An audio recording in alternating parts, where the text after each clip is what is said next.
Nesse momento nós teremos uma mensagem musical. Eu convido a irmã Sandra para louvar ao Senhor.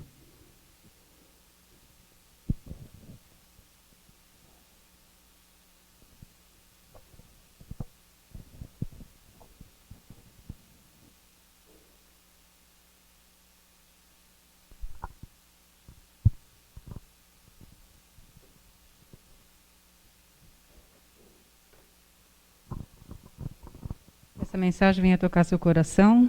Não preste atenção na minha voz, no meu desenvolver aqui, mas na letra da música, que é muito importante. Deus tocou meu coração para cantar ela nesse momento para vocês.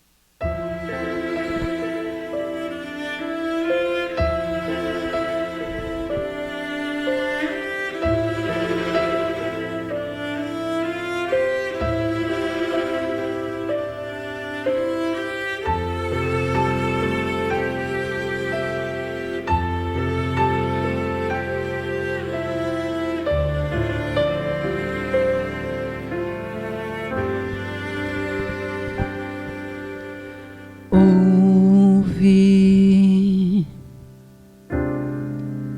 a voz que te acalma,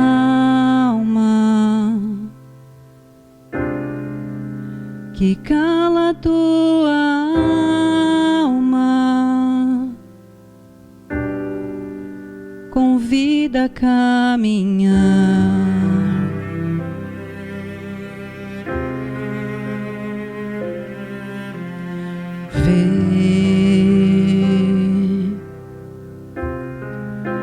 O olhar que não condena,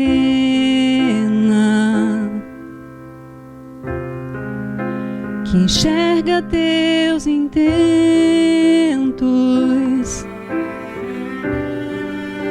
devolve o teu valor.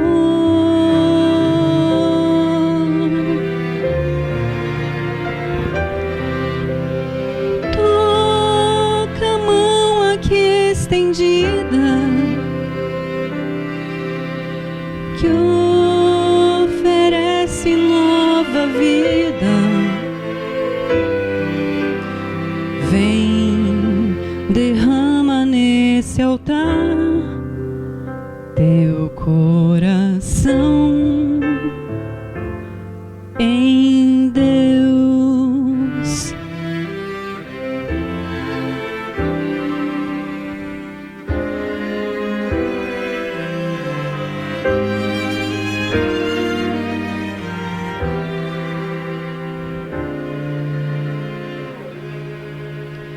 Sente a paz feita de graça,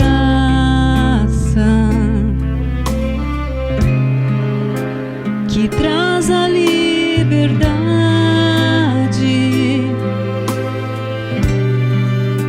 em sua confissão.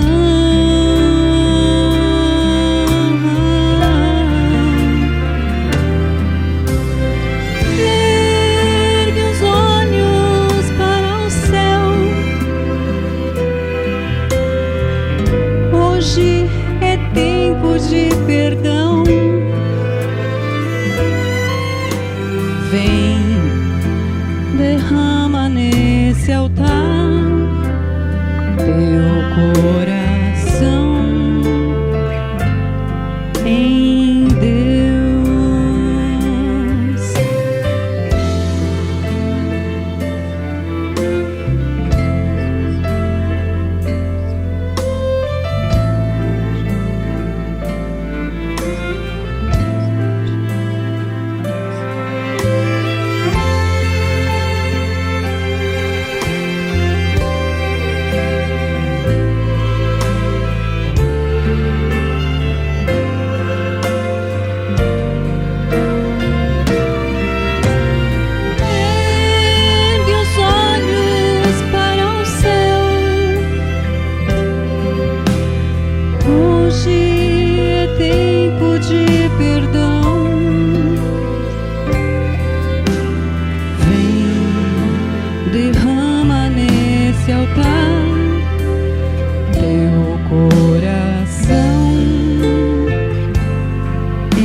Ele é tua e minha salvação.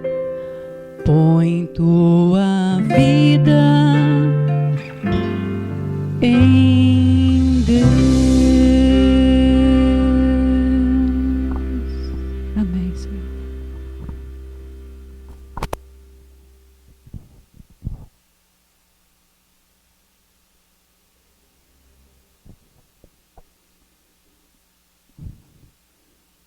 Agradecemos à irmã Sandra por esse belo hino. Nós estamos aí na luta, né, irmãos? É uma batalha feroz, luta entre o bem e o mal, né? E Deus, Ele nos ama de uma forma tão grande, extraordinária, que nós não compreendemos. Nossa indignidade. Mas nós estamos na luta. Deus possa ter misericórdia de nós, né? Gostaria que os irmãos abrissem suas Bíblias no livro de Tito, no capítulo 2. Tito, capítulo 2, dos versos 11 ao 14. Diz assim: pois a graça de Deus se manifestou, trazendo salvação a todos os homens. Ela nos ensina a abandonar a impiedade e as paixões mundanas, para que vivamos neste presente século sóbria, justa e piedosamente, aguardando a bendita esperança e o aparecimento da glória do nosso grande Deus e Salvador Jesus Cristo, o qual a si mesmo se deu por nós, a fim de remir-nos de toda a iniquidade e purificar para si um povo seu, zeloso de boas obras. E o verso 7 diz assim: a fim de que, justificados por sua graça, sejamos feitos seus herdeiros, segundo a esperança da vida eterna.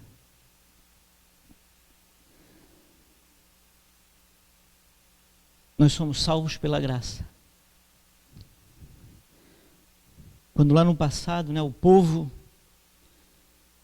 de Israel, passando por um momento difícil, né, escravos no Egito, eles levantaram o seu clamor e Deus ouviu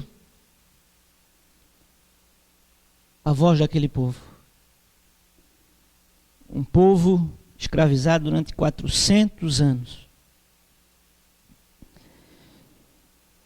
E Deus providenciou, né, o escape, providenciou Moisés, preparou Moisés para libertar aquele povo.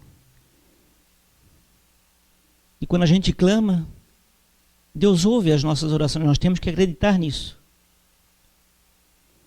Porque é a graça, nós somos salvos único e exclusivamente pela graça.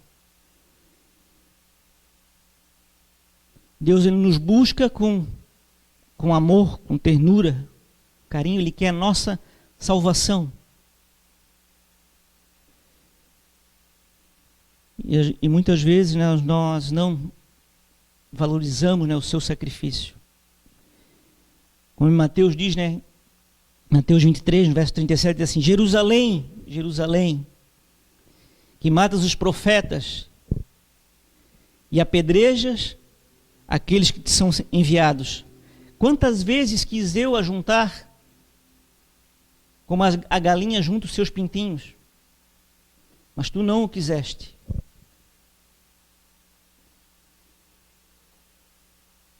E esse é o propósito de Deus, nos buscar e nos salvar.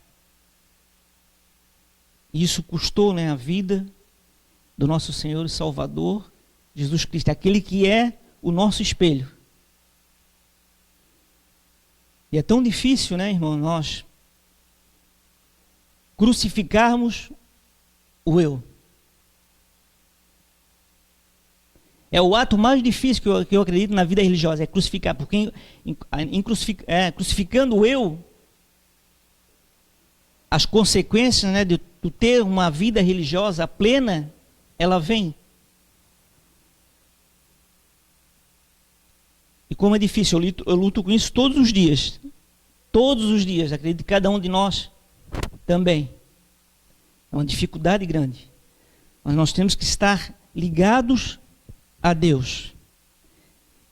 Jesus ele diz assim, vinde a mim todos que estáis cansados e sobrecarregados, e eu vos aliviarei, porque pelos nossos próprios esforços, nós não vamos conseguir nada, absolutamente nada. Deus ele já fez a sua parte. Lá no Éden, quando Adão e Eva pecaram, Jesus foi ao encontro deles. E Adão e Eva se esconderam. Mas Deus foi buscá-los. E assim até hoje. Deus ele nos busca e quer ver o nosso bem-estar. Nós temos que fazer a nossa parte. Paulo diz que todo aquele que luta, de tudo se abstém. Nós temos que nos abster daquelas coisas que vão dificultar a nossa caminhada rumo ao céu. Aquelas pessoas que buscavam uma coroa corruptível, tinha essas competições, ele deixava tudo de lado. O objetivo dele era único e exclusivamente alcançar o troféu. E assim também deve ser o nosso empenho, único e exclusivamente buscar, deixar todas as coisas que vão nos atrapalhar para nós alcançarmos o nosso objetivo. Porque a vida espiritual não é uma brincadeira. Se nós realmente queremos a nossa salvação, nós temos que lutar por isso. Temos que ter um esforço da nossa parte. Jesus já fez a parte dele. E muitas vezes nós olhamos para o nosso interior, para a minha natureza pecaminosa, e o que acontece comigo? Eu fico triste. Por um pecado que eu cometi, vem a tristeza. Mas a palavra de Deus, o Espírito de Profecia, diz que a gente não deve olhar para dentro de nós. Tem um texto de Testemunhos Seletos, volume 2, página 59, que diz assim, não devemos olhar para nosso interior, em busca de nossa aceitação para com Deus. Aí nada encontraremos, senão para nos desanimar. Se formos olhar para dentro de nós, só vamos encontrar defeitos e vamos nos desanimar com isso. E o texto prossegue dizendo, nossa única esperança está em olhar a Jesus, autor e consumador de nossa fé. Nele há tudo quanto possa inspirar esperança, fé e ânimo. Então, se você quer se sentir uma pessoa inspirada, busque espelhar-se em Jesus Cristo. Porque, como diz em Apocalipse, Apocalipse 3,17, a minha condição é de coitado, miserável, pobre, cego e nu. Essa é a minha condição.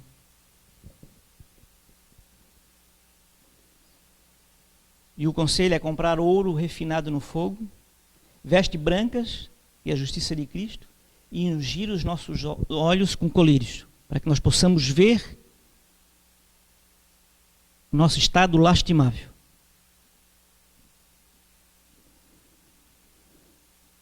Tem um exemplo que eu gosto muito desse personagem da Bíblia, que é José. José, invejado pelos seus irmãos, foi vendido como escravo, levado para o Egito, ele foi tentado pela mulher de Potifar, ficou um tempo na prisão, interpretou sonhos, e foi levado por Deus, por ele ser perseverante, porque ele foi vendido como escravo com 17 anos de idade. Ele chegou como o segundo homem mais poderoso na época, no Egito, aos 30 anos. Então, durante esses 13 anos, ele foi lapidado por Deus para chegar naquele patamar. Por quê? Porque ele entregou a sua vida a Deus. Apesar das dificuldades, de tudo que ele sofreu, porque foi sofrimento, ele foi escravizado, irmão, ele viveu, foi preso, então ele passou por muitas dificuldades, mas ele foi perseverante. E ele é um tipo de Cristo, né? Porque ele foi o Salvador, né? Naquela época, naquele período, né? De fome. Então ele administrou tudo aquilo, porque ele foi usado por Deus. Da mesma forma, se nós confiarmos em Deus, né? Às vezes nós desanimamos, isso aí é normal da natureza, né? Humana. Mas nós temos que olhar a Cristo, aquele que se entregou de uma forma plena por nós. E ter esse exemplo também, o exemplo de José, como tantos outros, né? O exemplo também de Moisés, ser um homem escolhido para libertar o povo do cativeiro, né? Tantas dificuldades que ele passou. E o segredo da vitória é depender totalmente de Deus. Totalmente. É a chamada justiça imputada, né? Que é o nível perfeito. A justiça de Cristo imputada em nós. Em Mensagens Escolhidas, volume 1, na página 382, também diz assim, ó, se está no coração obedecer a Deus, se são feitos esforços, nesse sentido, Jesus aceita esta disposição e esforço como o melhor serviço do homem e supre a deficiência com seu próprio mérito divino. Então, se nós nos esforçamos, né, nós buscamos fazer a vontade de Deus, estamos ali na batalha, na luta, porque é uma guerra espiritual, Deus ele considera isso, Jesus ele considera isso, esse esforço, entendeu? Mas tem que haver um esforço da nossa parte, para nós alcançarmos realmente o nível, né, da perfeição, que é a justiça imputada, que é a justiça de Cristo em nós. Nós espelharmos, né, refletirmos o caráter de Cristo. Ele supre a nossa deficiência, porque nós somos deficientes, como eu li para os irmãos em Apocalipse 3,17, nós somos miseráveis, pobres, cegos e nus. Mas Jesus ele quer suprir isso em nós. Nós devemos buscar, mas temos que desempenhar um esforço. E Deus ele nunca pede impossibilidades para nós. Nunca. Todas as suas ordens são habilitações. Assim como José, ele foi lapidado primeiro, né? Durante esse período de 13 anos, para chegar no estágio, no patamar que ele chegou, porque ele foi lapidado. E assim Deus quer fazer conosco também. E nós somos tentados a todo momento, né? Porque Satanás ele está à nossa espreita, buscando uma ocasião para nos derrubar. Em 1 Coríntios 10:13 é um texto que eu gosto muito, que diz assim, não veio sobre vós tentação, senão humana, mas fiel é Deus que não vos deixará tentar acima do que podeis.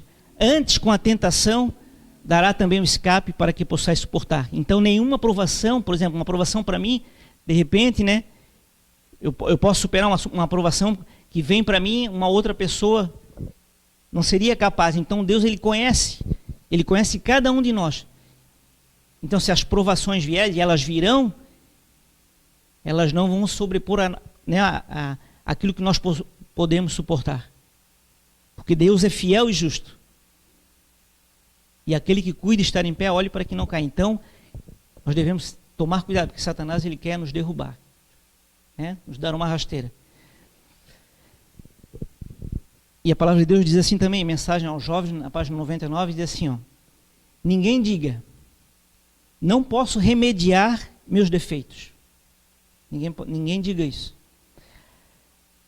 Defeitos de caráter. Se chegardes a esta decisão, certamente deixareis de alcançar a vida eterna. A impossibilidade está em nossa própria vontade. Se não quiserdes, não vencereis. A dificuldade real vem da corrupção de um coração não santificado e da involuntariedade de se submeter à direção de Deus. Então, se nós nos submetermos à direção de Deus, é possível sim, nós vencermos os nossos defeitos de caráter e chegar ao nível perfeito que Deus deseja de cada um de nós, que é a santificação, sem a qual ninguém verá a Deus. Então, não há impossibilidade, como eu falei para os irmãos, Deus ele dá para nós, né, são habilitações, né? As provações, elas vão nos habilitar a chegar ao nível que Deus deseja para que nós possamos realmente nos preparar, porque o momento que nós vivemos é um momento de preparação para receber a Cristo. Em Judas 24 diz assim: aquele que é poderoso para vos guardar de tropeçar e apresentar-vos irrepreensíveis com alegria perante a sua glória. Temos de aprender a depender a todo momento daquele que nos disse: sem mim nada podeis fazer. Nós temos que estar ligados à videira. Temos que estar ligados a Cristo. Se nós não estivermos ligados, nós seremos perdedores.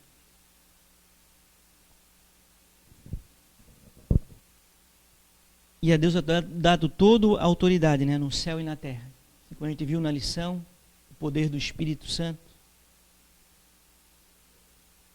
Só pelo poder do Espírito Santo, né, irmãos, que a gente pode ser realmente vencedor. Então, esse esvaziamento do eu, né, é necessário.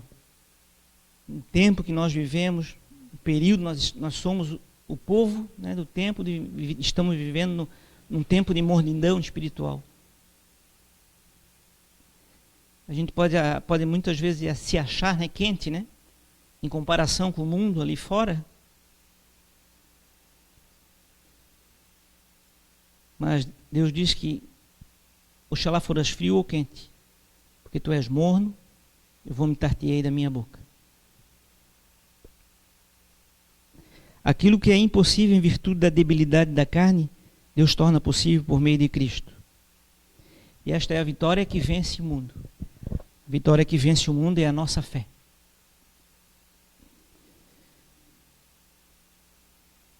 Quando a alma se rende inteiramente a Cristo, novo poder toma posse do coração. Opera-se uma mudança que o homem não pode absolutamente operar por si mesmo. É uma obra sobrenatural. Essa obra do Espírito Santo, ela é sobrenatural. Eu nem imagino o poder, né, que Deus tem disponível, né, para nós. Assim como os apóstolos fizeram aqueles milagres todos. A sombra de Pedro passava e curava as pessoas. Então é um poder sobrenatural. Introduzindo um sobrenatural elemento da natureza humana. A alma que se rende a Cristo torna-se sua fortaleza, mantida por Ele num revoltoso mundo. Uma alma assim guardada pelos seres celestes é inexpugnável aos assaltos de Satanás. Então, se nós estivermos ligados à videira, estivermos ligados a Cristo, estivermos ligados à graça, né, a graça salvadora, esse dom imerecido que nós não merecemos, né, Satanás não terá direito sobre nós.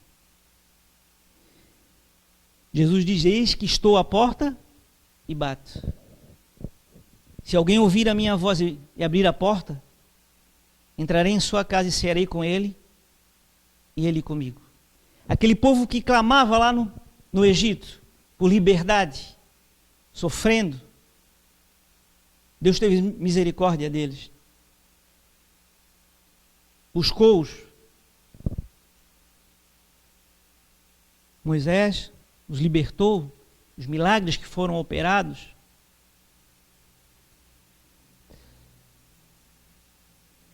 $600 mil pessoas que saíram do Egito, que pegavam em armas. Foram muito mais pessoas, né? Aqueles que pegavam em armas foram 600 mil. E apenas 2 daquela geração chegaram à terra prometida: Caleb e Josué. Então, quando a gente olha, né, para o mundo religioso hoje, né, tantas denominações, são mais de 30 mil denominações. cada um dizendo que tem a verdade. E a gente vê que realmente para nós sermos vencedores, nós temos que estar voltados a Cristo. Levar a sério a nossa vida espiritual. E Deus diz assim para nós: não temas, crê somente. E a graça da salvação, ela se manifestou a todos, né? Todos os povos, todas as gentes. E a palavra de Deus diz assim: buscar-me-eis e me acharei, quando me buscar de todo o vosso coração. A porta da graça ainda está aberta. Nós sofremos pressões de todas as direções, são muitas pressões, né, psicológicas, muitas informações, como processar essas informações. Nossas emoções, elas são levadas, né, à prova todos os dias. E eu confesso para os irmãos que eu estou chegando assim num limite, né? Se a gente olhar para tudo isso aí, o mundo, né, está acontecendo no mundo, as pessoas sem direção, né, sem o norte, perdidas, é muita pressão. Queria pedir para Deus, né, para mim, Deus, que vocês possam orar por mim, pela minha vida, assim, né, e orar pelos irmãos, para que nós possamos estar voltados a Cristo, né, mudar, fazer as mudanças, porque é tão difícil, né, lidar com a natureza humana, lidar com o seu eu, lidar com o seu ego, não é uma tarefa fácil, não é. Só se nós nos despojar totalmente, realmente, do eu e deixar que o Espírito Santo de Deus, que o Espírito Santo de Deus tome conta de nós para que nós possamos refletir o caráter, que senão será impossível. Mas nós não devemos desanimar. Se realmente nós queremos a nossa salvação, nós queremos um dia estar com Cristo, fazer parte, né? Se nós não estivermos mais quando Jesus voltar, estivermos lá na sepultura, mas que nós possamos fazer parte da primeira ressurreição. Nós não sabemos o dia de amanhã, né? A gente não sabe quando da volta de Jesus. Mas a volta de Jesus para mim pode ser amanhã, depois, daqui uma semana, um mês, quando da minha morte. Então a nossa preparação, ela é diária, é contínua. E nós temos à nossa disposição a Jesus, o nosso Salvador, aquele que se entregou de uma forma plena. Gostaria que os irmãos abrissem Isaías 53.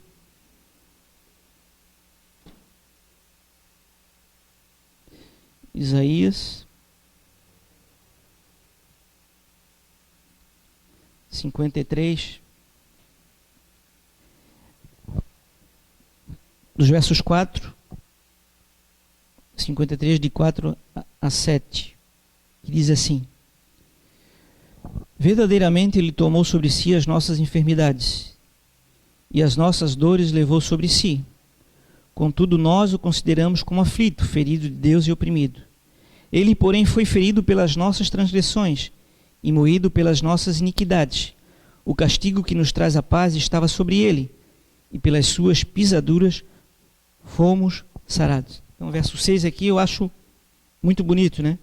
Todos nós andávamos desgarrados como ovelhas, cada um se desviava pelo seu caminho, e o Senhor fez cair sobre ele a iniquidade de todos nós. Ele foi oprimido e humilhado, mas não abriu a sua boca. Como o cordeiro foi levado ao matadouro, e como a ovelha muda perante os seus tosquiadores, ele não abriu a sua boca. Então, irmãos, que nós possamos olhar, né, para Jesus, olhar lá para a cruz, e ter como exemplo, né, o nosso Salvador, aquele que fez tantos milagres, promoveu tantas curas e se entregou, né, de uma forma plena, de braços abertos por cada um de nós. E a sua graça, né, ela veio, essa graça salvadora, ela está à nossa disposição. Agora depende de cada um de nós. Nós temos que fazer a nossa parte, nos esforçar, esta caminhada rumo ao céu. Como disse Paulo, todo aquele que luta, tudo se abstém. Então, se abster daquelas coisas que vão nos impossibilitar, né, essa caminhada. Nós devemos olhar a voz que está atrás de nós, dizendo: este é o caminho, e seguir por ele. Não se desviar nem para a direita e nem para a esquerda. Que Deus, Ele nos ama, e Ele nos busca a todo momento, e Ele quer desesperadamente nos salvar. Então nós temos que fazer a nossa parte e buscar ao Senhor enquanto se pode achar, invocar o seu nome enquanto Ele está perto. Deus possa abençoar a todos. Essa é a mensagem que eu tinha para os irmãos nessa manhã. Amém.